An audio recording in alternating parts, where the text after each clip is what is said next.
Tamil Nadu omni பேருந்து உரிமையாளர் சங்கத்திலேருந்து பொதுச் செயலாளர் மாறன் பேசுகிறேன். நான் இப்போது கேரளாவில் வாகனத்தை நேத்திக்கு 30 வாகனங்களை சிறப்பிடிச்சாங்க. இன்றைக்கி மார்னிங் சில வாகனத்தை சிறப்பிடிச்சிருக்காங்கன்ற தகவல் வந்தது. அதன் அடிப்படையில் நேற்றுலேருந்து வாகனம் ஓடாதுன்ற மாதிரி ஒரு அமைப்பு சார்பில் நேற்று தொலைக்காட்சி ஊடகங்கள்லாம் தகவல் வந்திருந்தது. அந்த ஊடகத்தில் வந்த தகவலின் அடிப்படையில் ஆனால் வாகனங்கள் இப்போது நாங்கள் இயக்கிக்கிட்டு தான் இருக்கோம். கேரளாவுக்கு நாங்கள் தமிழ்நாடு ஆம்னி பேருந்து உரிமையாளர் சங்கத்திலேருந்து எந்த வண்டியுமே நாங்கள் நிறுத்தலை. ஒரு சில தரப்பில் இருக்கிறவங்க மட்டும் வாகனத்தை இயக்கலை. ஏன்னு தெரியாது. எங்களுடைய சார்பில் நாங்கள் கிட்டத்தட்ட ஒரு 60-70% வாகனங்கள் வச்சுருக்கோம். நாங்கள் இயக்கிக்கிட்டு தான் இருக்கிறோம். இன்னும் இது இன்னைக்கு இந்த நிமிஷம் வரலாம். அதில் என்ன பிரச்சனைன்னா, உண்மை நிலவரம், நம்ம ஏஇடிபின்னு சொல்லி ஆல் இண்டியா டூரிஸ்ட் பர்மிட் சொல்லி சென்ட்ரல் கவர்மெண்ட்லேருந்து 2021 பர்மிட் இஷ்யூ பண்ணாங்க. புது பர்மிட்டை கொண்டு சென்ட்ரல் கவர்மெண்ட் ரிலீஸ் பண்ணாங்க. அந்த பர்மிட்டினுடைய கண்டிஷன்ஸ் பிரகாரம் பார்த்தீங்கன்னா, அந்தந்த ஹோம் ஸ்டேட்டுக்கு கட்ட வேண்டிய டேக்ஸை கட்டிடணும். ரிஜிஸ்டர் பண்ணிங்கன்னா அந்தந்த ஸ்டேட்டில் ஹோம் ஸ்டேட்டுக்கான டேக்ஸை கட்டிடணும். கட்டிட்டு அதுக்கப்புறம் நீங்கள் இந்தியாவில் எந்த மாநிலத்துக்கு ஒன்றா போகலாம். 90,000 ரூபாய் கட்டினா போதும். 90 நாளைக்கு 90,000 ரூபாய் கட்டினா போதும். அப்போ எங்கள் ஸ்டேட்டுக்கு நான் தமிழ்நாட்டில் இருக்கேன்னா 1,70,000 ரூபாய் நான் டேக்ஸ் கட்டிடுறேன். அதுக்கப்புறம் 90,000 ரூபாய் கட்டிடுறேன். இதை கட்டிக்கிட்டு இது போல் வாகனத்தை இயக்கிட்டு இருந்தோம். திடீர்னு ஒரு 2 வருஷத்துக்கு அப்புறம் ஒரு 22-23க்கு அப்புறம் திடீரென்று தமிழ்நாட்டில் முதல் என்ன பண்ணாங்கன்னா, வெளி மாநிலத்திலேருந்து வர வண்டிக்கு நாங்கள் டேக்ஸ் வாங்குவோம்னு சொல்லி டேக்ஸை வாங்க ஆரம்பிச்சிட்டாங்க. வெளி மாநிலத்திலேருந்து டேக்ஸை வாங்கிட்டாங்க. வெளி மாநில வண்டிக்கு எல்லாத்துக்கும் கர்நாடகாவில், கேரளாவில், ஆந்திராவிலேருந்து வர வண்டிக்கெலாம் இப்போ ஒரு 1.5-2 வருஷமாக வாங்கிட்டு இருக்காங்க தமிழ்நாட்டில். இது வாங்கினதுனால மற்ற மாநிலங்கள்லாம் இந்தியாவில் எங்கேயுமே இந்த மாதிரி டேக்ஸ் வாங்கலை. தமிழ்நாடு மட்டும் இதை முதல்ல வாங்கினதுனால இதை நிறைய முறை வெளி மாநிலத்திலேருந்து அப்ரோச் பண்ணி பார்த்தாங்க. நாங்களும் அப்ரோச் பண்ணோம். தமிழ்நாட்டிலேருந்து அதை ஸ்டாப் பண்ணல. இன்னைக்கு வரலாம் ஸ்டாப் பண்ணாதனால அங்கே இருக்கிற சில அமைப்புகள்லாம் கேரளாலையும் கர்நாடகாவில் இந்த மாதிரி இதில் இவங்கெல்லாம் அவங்கள அப்ரோச் பண்ணி தமிழ்நாடு வண்டிக்கு நீங்கள் டேக்ஸ் வாங்கணுன்றது மாதிரி ஒரு பிரச்சனையை உண்டாக்கி, அங்கே லோக்கல் டேக்ஸை கர்நாடகாவுக்குள்ள டேக்ஸை நீங்கள் திருப்பி கட்டணும், அந்த கேரளாவுக்குள்ள டேக்ஸை கட்டணும்னு சொல்லிட்டு இப்போ கேரளாவுக்குள்ள டேக்ஸை நேற்றுலேருந்து அவங்க வாங்க ஆரம்பிச்சிருக்காங்க. இதில் உள்ள ஒரு பெரிய பிரச்சனை தான் இது. இது என்ன அப்படின்னா, இந்த 90,000ன்ற விவரம் நான் கரெக்டான முறையில் சொல்கிறேன்.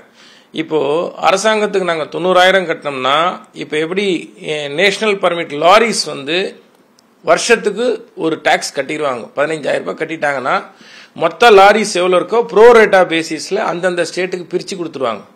அதன் அடிப்படையில் தான் இந்த பர்மிட்டும் சென்ட்ரல் கவர்மெண்ட் கொடுத்தாங்க.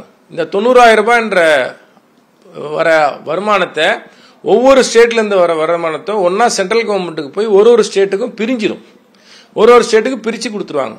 இது May 24 அப்போ நாங்கள் என்ன பண்ணோம்னா, ஒரு ஆர்டிஐல போட்டு சும்மா ஒரு மாதத்துக்கோசம் எவ்வளோ ஷேர் போகுதுன்றதை நாங்கள் கேட்டு வாங்கணும்.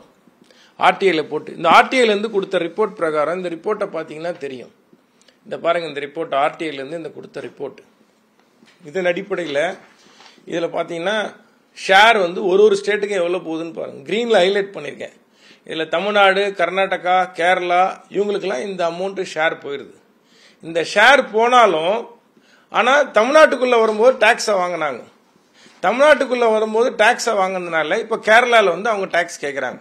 அப்போ நாங்கள் இங்கே ஒரு 170 90,000 ரூபாய் அதுக்கு ஒரு குவார்ட்டருக்கு, கேரளா உள்ளே போனால் திருப்பி ஒரு 1.5 லட்சமோ 160 கட்டுறோம். கர்நாடகாவுக்கு 170 180. அப்போ 6 லட்ச ரூபாய்க்கு மேலே டேக்ஸ் ஆயிடுது. இது கடுமையான ஒரு நெருக்கடி.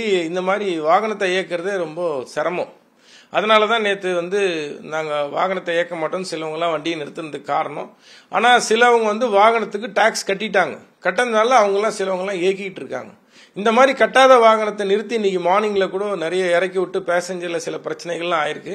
ஆனால் இந்த கட்டண வாகனங்கள் ஓட்டுறாங்க, கட்டாத வாகனங்கள் ஓட்டலை. கட்டாத வாகனங்கள் கட்டுறாங்க. இப்போ கட்டிட்டு என்ன பண்ணுறாங்கன்னா, தமிழ்நாடு அரசாங்கத்தை அப்ரோச் பண்ணோம். அந்த அமைப்புங்கள்லாம் சேர்த்து கேரளாலையும் கர்நாடகாலையும் எல்லாரும் ஒன்று சேர்ந்து தமிழ்நாடு அரசாங்கத்தை அப்ரோச் பண்ணி தமிழ்நாடு, கர்நாடகா, கேரளா எல்லாரும் ஒன்று சேர்ந்து இதை வாங்க வானான்ற முயற்சியில் பேச்சுவார்த்தை நாங்கள் நடத்திட்டு இருக்கோம். கூடிய சீக்கிரத்தில் இதில் ஒரு நல்ல முடிவு வரும்ன்றதை நம்புகிறோம். ஆனால் இதுக்கு இடையில இதுக்கான தொடர்ச்சியாக இந்த டாக்ஸை வாங்குறாங்க. கட்டிட்டு சில வாகனங்கள் ஓட்டுறாங்க, சில வாகனங்கள் ஓட்டலை. ஆனால் மேக்சிமம் வாகனங்கள் கேரளாவுக்கு போயிட்டு தான் இருக்குது. இந்த தகவலை நான் உங்களுக்கு எல்லாருக்கும் தெரிவிச்சுக்கிறேன். இவ்வளவு குறுகிய காலத்துல பேருந்து நிறுத்துற அளவுக்கான அதிகாரி எனக்கு முன்னாடி கால அவகாசம் கொடுத்திருந்தாங்களா?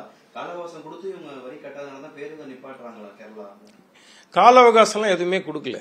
கால அவகாசம் யாருக்குமே கொடுக்கல. திடீரென்ற இதுல தான் வந்து வாகனத்தை நிறுத்தினா. கால அவகாசம்லாம் கொடுக்கல. இந்த ஷேர் போதுன்றதுனால நாங்க எதுவுமே டாக்ஸ் கட்டல. டாக்ஸ் கட்ட தேவையில்லை. ஏன்னா எல்லா சென்ட்ரல் கவர்மெண்ட்டுல இருந்து எல்லாருக்கும் ஷேர் போயிருது. போயும் வந்து டாக்ஸ் வாங்குறதுனால தான் இப்ப பிரச்சனையே திடீர்னு.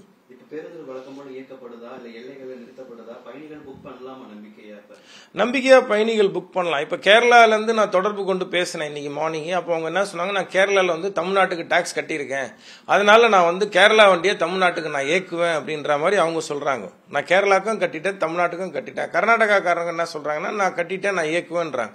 ஸோ அதனால வந்து பாத்தீங்கன்னா அவங்க ஓட்டும் போது தமிழ்நாட்டில் இருக்கிற சில ஆபரேட்டர்ஸ் வந்து கேரளாவுக்கும் கட்டியிருக்காங்க. நாங்க இயக்குவன்றதுனால வாகனங்கள் இயங்கிக்கிட்டு இருக்குது.